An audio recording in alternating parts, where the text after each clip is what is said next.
Dios ha prometido a sus hijos transformaciones personales maravillosas, pero también les ha prometido transformar los cielos y la tierra, en donde habitarán y gozarán de Él y de todo lo creado en plenitud por la eternidad. Permítanme mostrarles algo de lo que la Escritura dice de esto en la siguiente exposición.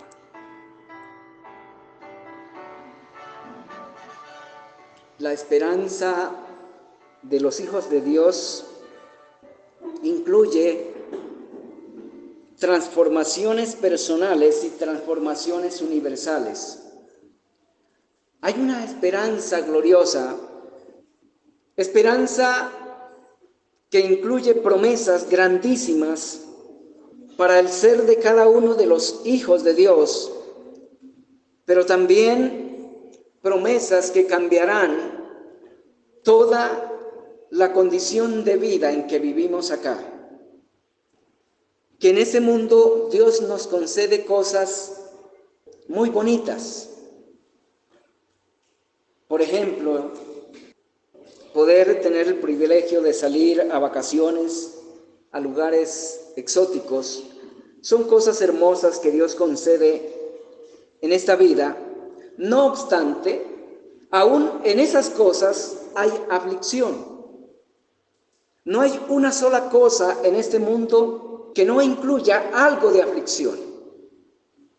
Pero viene un momento en el que Dios intervendrá con todo su poder y con toda su sabiduría para transformar tanto el ser de los creyentes, de sus hijos, como para transformar el ámbito en el que han de vivir por la eternidad.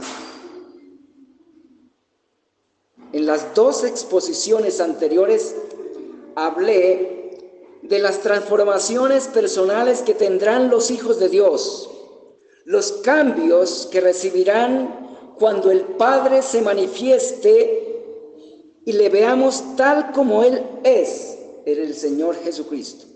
Como lo escribió Juan en su primera carta, capítulo 3, versículo 2. Los hijos de Dios serán hechos inmortales e incorruptibles, y así lo muestra el apóstol Pablo en la primera carta a los Corintios, capítulo 15, versículos 51 al 57. Serán asombrosamente eficientes, según Isaías, capítulo 60, versículo 22. El más insignificante de los hijos de Dios será mucho más eficiente que el mejor de los hombres que ha habido en esta tierra. Incluso mucho más eficiente que el mejor de los redimidos que haya habido o habitado este mundo. Esta gloriosa transformación en el ser de los hijos de Dios hace necesario que el ámbito en el que subsistirán a partir de ese momento también sea transformado a la nueva realidad de los hijos de Dios. Y esta es la razón por la que Dios ha prometido renovar el universo entero. Comencemos a ver esto a partir de la segunda carta del apóstol Pedro, capítulo 3, versículos 13 al 14. Lo que voy a exponer en esta mañana es lo que podría llamarse el clímax del Evangelio. Dice la Escritura: pero nosotros esperamos, según sus promesas, cielos nuevos y tierra nueva, en los cuales mora la justicia. Por lo cual, oh amados, estando en espera de estas cosas, procurad con diligencia ser hallados por Él sin mancha e irreprensibles en paz. La expectativa que el apóstol menciona en este versículo 13 de su segunda carta, el apóstol Pedro, capítulo 3, versículo 13, es una expectativa gloriosa, pero se entiende mejor teniendo en cuenta lo que escribió en los versículos anteriores. En los versículos anteriores, desde el versículo 10, el apóstol comenzó a hablar de la destrucción del universo actual. En el versículo 10 dice que los cielos pasarán con gran estruendo y los elementos ardiendo serán deshechos. La tierra y las obras que en ella hay serán quemadas. En el versículo 12 nuevamente dice que los cielos encendiéndose serán deshechos y los elementos siendo quemados se fundirán. ¿Cómo les parece esta visión que nos plantea el apóstol Pedro en esta porción que acabo de citar, a la que me acabo de referir? Es una visión escalofriante, ¿verdad?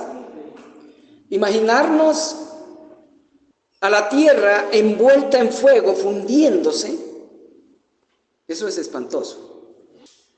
Pero no solo la tierra, el apóstol no solo se refiere a que la tierra será fundida, también los cielos y todos sus elementos, estrellas, planetas y satélites, todos los elementos del universo.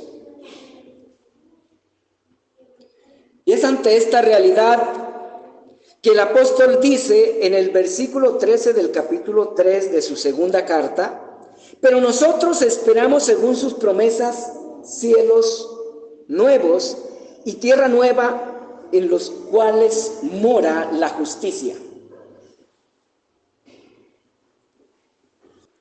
El pero con el cual comienza el versículo 13, tiene dos implicaciones a las que deseo llamar la atención. Primero, implica que aunque los cielos y la tierra que ahora existen serán fundidos, Dios hará nuevos cielos y nueva tierra para sus redimidos.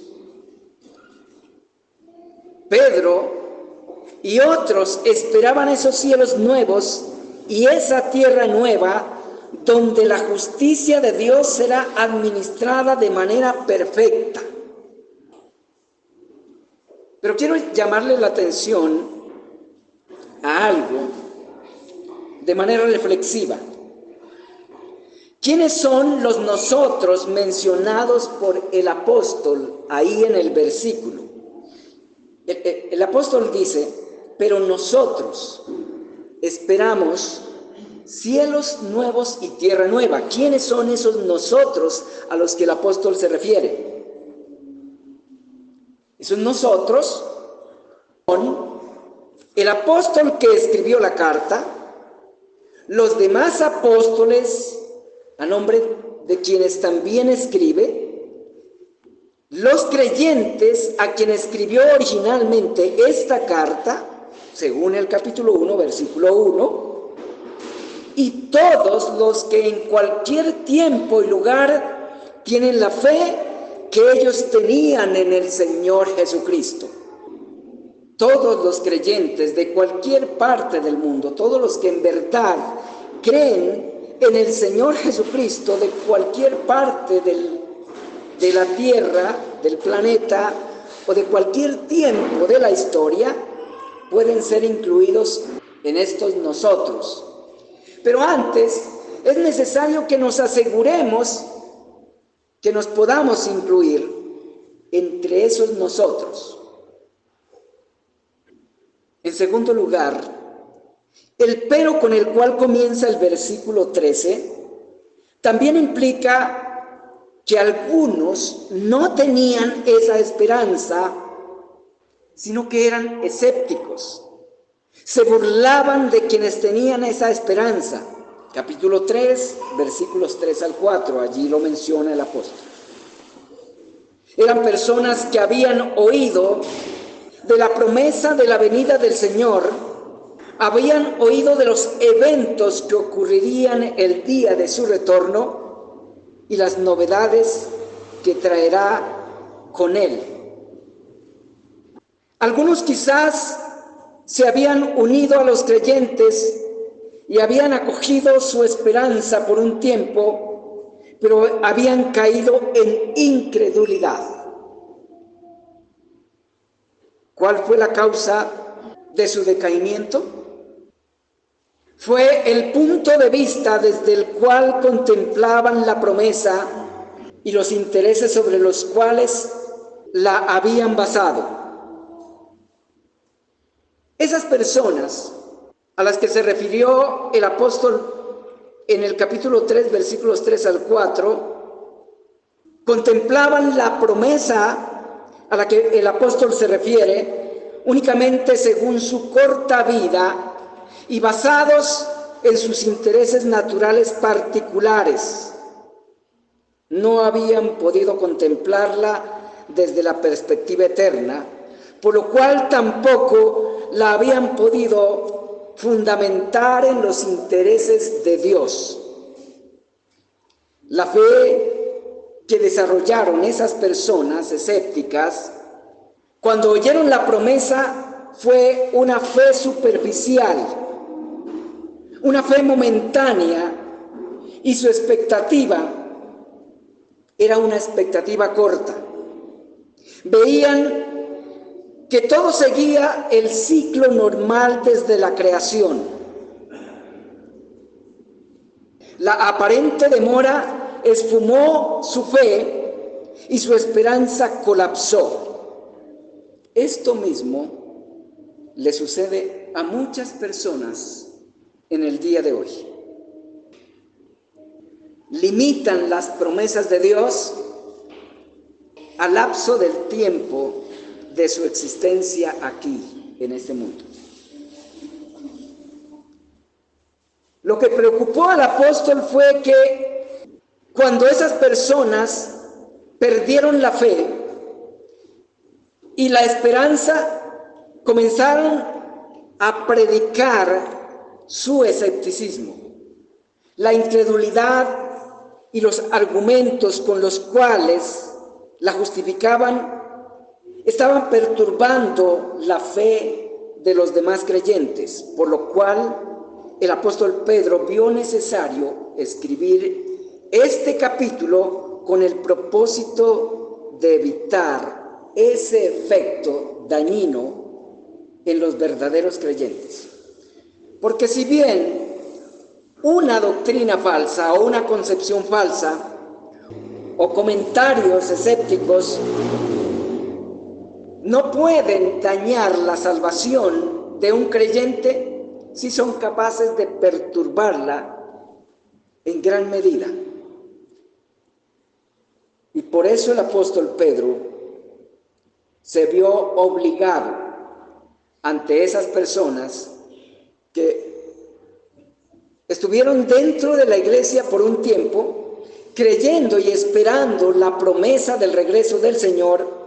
Pero cuando pasó el tiempo, pasaron los años y no vieron que la promesa se cumplía, retrocedieron y empezaron a hacer de su incredulidad una doctrina en contra del Evangelio del Señor Jesucristo y propiamente en contra de su venida.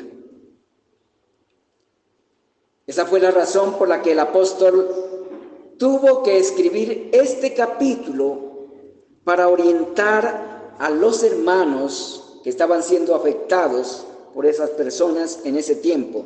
Y sin duda es útil para orientar a los creyentes a partir de ahí en todos los tiempos y lugares, porque siempre hay escépticos que se oponen a la verdad revelada en las Escrituras en cuanto a la venida del Señor Jesucristo. En su carta, el apóstol muestra la causa de la incredulidad de tales personas y afirma la certeza de los eventos que darán lugar a lo que Dios prometió para sus hijos y sobrepone la promesa y la esperanza que representa esa promesa, la sobrepone a los argumentos de los escépticos. La expectante y alentadora esperanza del apóstol No estaba fundada en una fe superficial momentánea, estaba fundada en la veracidad histórica de la palabra de Dios escrita mediante profetas acreditados por eventos ya cumplidos, eventos que ellos habían anunciado con siglos de anticipación, eventos asociados con esa promesa. Lo que afirma el apóstol Pedro en el versículo 13 está amparado en el profeta Isaías. Isaías fue el profeta del Antiguo Testamento con la versión más clara en cuanto a la obra de Cristo y los resultados de esa obra a partir de ella hasta la eternidad.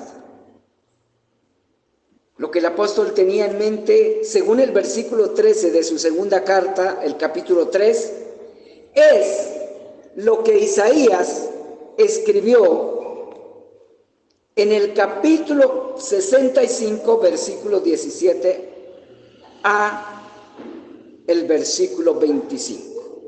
Quiero que leamos esta porción de las Escrituras otra vez y vayamos despacio contemplando lo que allí nos es revelado mediante el profeta Isaías. Dice: porque he aquí, yo crearé nuevos cielos y nueva tierra, y de lo primero no habrá memoria, ni más vendrá al pensamiento, mas os gozaréis y os alegraréis para siempre en las cosas que yo he creado, porque he aquí que yo traigo a Jerusalén alegría y a su pueblo gozo.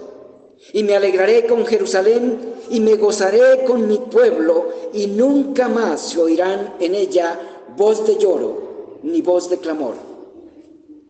No habrá más allí niño que muera de pocos días, ni viejo que sus días no cumpla, porque el niño morirá de 100 años y el pecador de 100 años será maldito.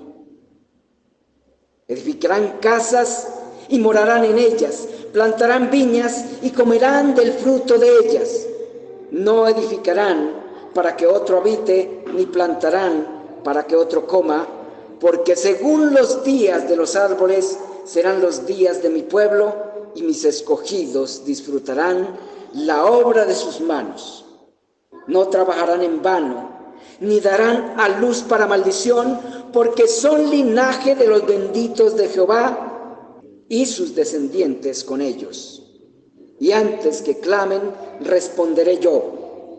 Mientras aún hablan, yo habré oído. El lobo y el cordero serán apacentados juntos, y el león comerá paja como el buey, y el polvo será el alimento de la serpiente. No afligirán más, ni harán mal en todo mi santo monte, dijo Jehová. Lo que leemos en Isaías 65, 17 al 25, es una de esas grandes promesas que conforman la esperanza de los hijos de Dios. Que lo que acabamos de leer en Isaías es la promesa que Pedro tenía en mente cuando escribió su segunda carta, específicamente en el versículo 13 del capítulo 3. Esta profecía tiene mucha información sumamente alentadora.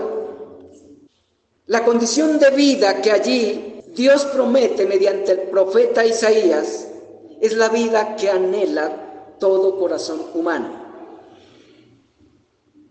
Esto debe llamar la atención a toda persona, incluidos los niños. Deben estar atentos a estas realidades reveladas en la Escritura mediante el profeta Isaías en este capítulo y específicamente en estos versículos desde el 17 al 25. Este es uno de los pasajes más descriptivos en cuanto a cómo será la vida en el mundo redimido. entre los pasajes más descriptivos de la vida en el mundo redimido, tenemos a Isaías 60, versículos 8 al 22, Isaías capítulo 35, todo el capítulo, y uno de los 3 capítulos más descriptivos de lo que será la vida en el mundo redimido para los redimidos. El versículo que complica la interpretación de este pasaje es el versículo 20. Pueden notarlo. Para interpretar este versículo, no debemos perder de vista el contexto del mismo. El contexto es la vida en el mundo restaurado, cielos nuevos y tierra nueva, donde la vida será totalmente diferente a la actual. El actual sistema de vida será totalmente olvidado, según dice la profecía, versículo 17. De lo primero no habrá memoria, ni más vendrá al pensamiento. Lo que quiere decir el profeta con estas palabras es que no habrá razón para recordar ni lo más hermoso de este mundo. No es que se borre de la memoria, es que no habrá razón siquiera para darle mente a las cosas más hermosas que se pueden disfrutar en este mundo. Todos los incrédulos o todos cuantos se han levantado contra Dios y su Hijo Jesucristo serán derrotados por Dios. Salmo capítulo 2, versículos 1 al 4 y versículo 9. Segunda Tesalonicenses capítulo 1, versículos 6 al 10. Apocalipsis capítulo 19, versículo 21. Capítulo 20, versículos 11 al 15. Y capítulo 21, versículos 5 al 8. Estas referencias que acabo de dar, todas muestran que los que viven en contra de Dios, quienes no viven conforme a la ley de Dios, no tendrán parte en los cielos nuevos y en la tierra nueva que Dios creará para entregársela a sus redimidos, a sus hijos. Las circunstancias para el pueblo de Dios en el mundo redimido serán diferentes. Y quiero que nos detengamos un poco a contemplar estas circunstancias como las plantea el profeta según la revelación que Dios le dio de esos cielos nuevos y esa tierra nueva que Dios creará, en la cual morará la justicia de Dios en su plenitud y de manera perfecta. Manténganse por favor ahí en Isaías capítulo 65 versículos 17 al 25. ¿Cómo serán las circunstancias para el pueblo de Dios en el mundo redimido? La felicidad en esos cielos nuevos y en esa tierra nueva de la cual habla Pedro e Isaías, todas las cosas allí serán para el gozo del pueblo de Dios. Habrá felicidad completa. Isaías 65, versículo 18 dice: mas os gozaréis y os alegraréis para siempre en las cosas que yo he creado. Versículo 19: y me alegraré con Jerusalén y me gozaré con mi pueblo, y nunca más se oirá en ella voz de lloro ni voz de clamor. Estas palabras constituyen la introducción al relato que sigue, sintetizando los efectos o resultados de todas las bendiciones que disfrutarán los redimidos en el mundo redimido. El gozo y la alegría del pueblo de Dios allí no será pasajero, como lo es acá. Será un gozo permanente. Dios mismo estará gozoso con su pueblo y su pueblo con él. Allí no habrá ninguna causa de tristeza, tampoco de dolor.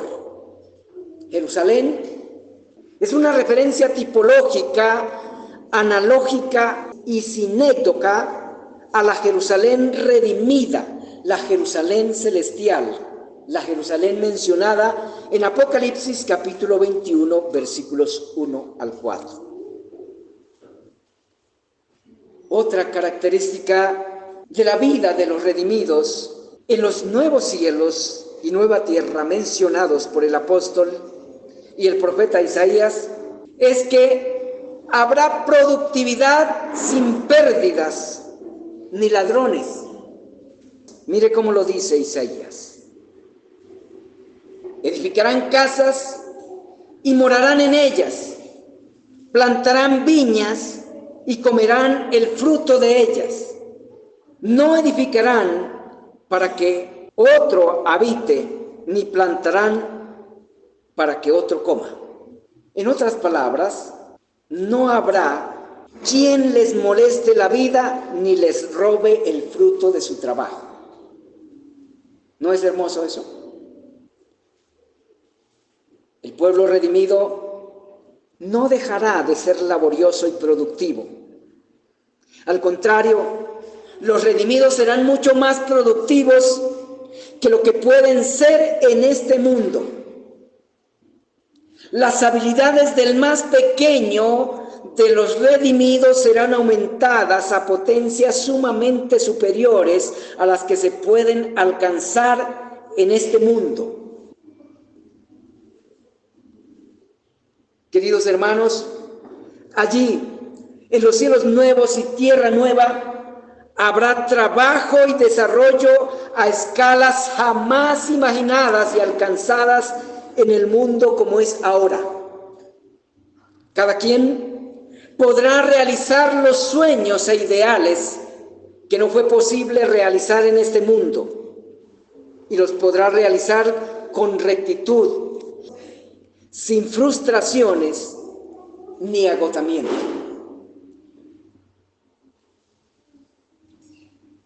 Lo que no habrá en los cielos y tierra nueva son acaparadores, ladrones ni estafadores. Esas personas no estarán allí. Los codiciosos y los ávaros no heredarán ese mundo. Estarán fuera, así lo dice la Escritura. 1 Corintios capítulo 6, versículo 10. Allí reinará la justicia de Dios en plenitud, porque la justicia de Dios estará presente en todos y cada uno de los redimidos, por tanto nadie será injusto. Todos los redimidos seremos capaces de obrar con plena justicia en cada caso. Una tercera característica de ese estado glorioso prometido por Dios para su pueblo es que ningún evento lamentable ocurrirá. No habrá calamidades de ninguna clase. Dice, nunca más se oirán en ella voz de lloro ni voz de clamor. En ella se refiere a Jerusalén, a la Jerusalén redimida, a la iglesia redimida. Isaías 65, 19. Las calamidades por la desobediencia, esas calamidades mencionadas en Levíticos capítulo 26, versículo 16 y en Deuteronomio capítulo 28, versículo 30, no existirán porque tampoco habrá desobediencia. Como no habrá desobediencia, tampoco habrá calamidades, porque las calamidades son consecuencia de una o de otra manera de nuestra desobediencia, de la desobediencia humana. Todos los habitantes de ese nuevo mundo serán fieles a los estatutos del reino de Dios. Andarán en mis preceptos, dice Dios, y mis estatutos guardarán y los pondrán por obra. Lo dice el profeta Ezequiel, capítulo 37, versículo 24, otra porción del Antiguo Testamento o de los libros proféticos con referencia a ese estado redimido. También lo mencionó Jeremías en el capítulo 31, versículo 34, la condición de justicia en la que será característica de los redimidos. Dios quitará todas las causas de llanto y de dolor. Lo menciona el profeta Isaías y también lo menciona el apóstol Juan en Apocalipsis capítulo 21, versículos 1 al 14. La cuarta característica de ese estado será satisfacción completa. Todo el pueblo de Dios disfrutará plenamente de su trabajo. Isaías 65, 22. Mis escogidos disfrutarán la obra de sus manos. Versículo 23. Cada quien estará satisfecho con sus talentos, con sus habilidades y con el resultado de ellos. No habrá pérdidas ni fraudes. Nadie se hallará haciendo lo que no le gusta y cada quien se sentirá a gusto con lo que puede hacer. Todos esos cambios son gloriosos. Todos esos cambios son cambios alentadores. ¿Y quién ha hecho esas promesas? El que las puede cumplir. El que hizo el universo, el que lo acabará y lo volverá a reconstruir, pero en unas condiciones completamente diferentes a las condiciones del actual universo. Todo trabajo será honroso, quinta característica, y bien recompensado. Todo el trabajo de los redimidos será realmente para la gloria de Dios. Versículo 23, no trabajarán en vano, dice el profeta. ¿Qué es lo que es en vano? Lo que es en vano es todo aquello que no sirve para la gloria de Dios y el bienestar más elevado de sus criaturas. Nada de lo que haga alguno de los habitantes de ese mundo redimido será inútil. Todo contribuirá para la honra de Dios y el bienestar de los demás. Asimismo, cada logro será justamente galardonado por Dios. Nadie perderá lo más mínimo de su esfuerzo. Dios recompensará hasta el más mínimo detalle de la obra de cada uno de sus hijos y recompensará hasta el más mínimo de sus esfuerzos. La sexta característica de ese estado es que no habrá más generación natural. No habrá cainitas, porque todos son hijos de Dios. Porque los hijos del diablo o los cainitas serán separados y apartados en un lago que arde con fuego y azufre. Ese será el destino eterno de los que no sean clasificados para heredar esos cielos nuevos y esa tierra nueva. Dice el profeta, no darán a luz para maldición. ¿Por qué? Porque no habrán matrimonios, no se casan ni se darán en casamiento, lo dijo el Señor en Mateo capítulo 22, versículo 30. Porque son linaje de los benditos de Jehová y sus descendientes con ellos. Los verdaderos descendientes del Israel de Dios son los que por la fe en Cristo se acogen a la obra realizada por el Señor Jesucristo para el perdón de sus pecados, convirtiéndose así el linaje de Abraham y herederos de las promesas dadas a Abraham. Gálatas capítulo 3, versículo 29. Lo que el versículo 23 dice de otra manera es que no habrá reproducción natural. Y lo que el versículo 20 dice es que en ese nuevo mundo, en ese nuevo estado del universo, no habrá niños y tampoco ancianos.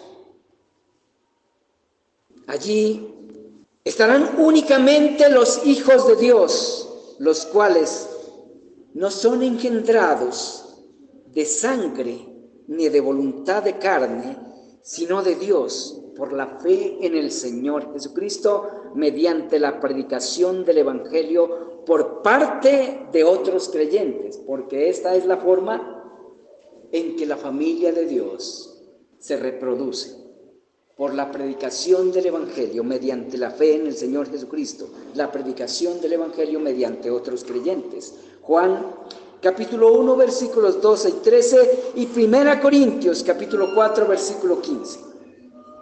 A la luz de la doctrina bíblica, cada creyente es descendiente de otro creyente, espiritualmente hablando. De manera que la obra evangelística, en cierto modo, es la obra mediante la cual se engendran los hijos de Dios.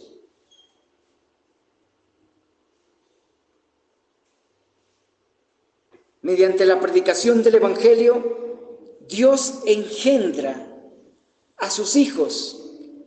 Y no solo eso, sino que les da crecimiento en la medida que van comprendiendo y viviendo conforme al Evangelio.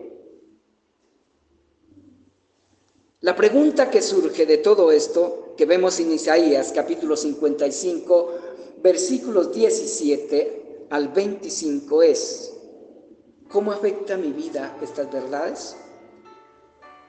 ¿Cómo afecta su vida? ¿Cómo afecta mi vida el conocimiento de estas realidades futuras?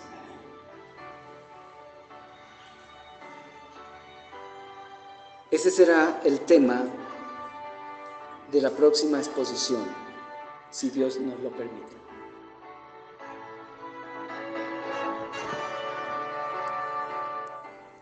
Habrá cielos nuevos y tierra nueva, donde reinará la justicia de Dios en plenitud, pero no todos tendrán el privilegio de conocerlos. Dios ha reservado ese privilegio únicamente para quienes tienen la misma fe que tenía el apóstol Pedro, y a esa fe añaden las virtudes del carácter del Señor Jesucristo. Segunda carta de Pedro, capítulo 1, versículos 1 al 11. Esa fe es únicamente la que es en el Señor Jesucristo y su obra redentora. Juan capítulo 3, versículo 36 y Hechos capítulo 3, versículo 19. Es la fe en el Evangelio de Dios, Romanos 1, 16 y 17. Sin la fe en el Señor Jesucristo, nadie heredará los cielos nuevos y la tierra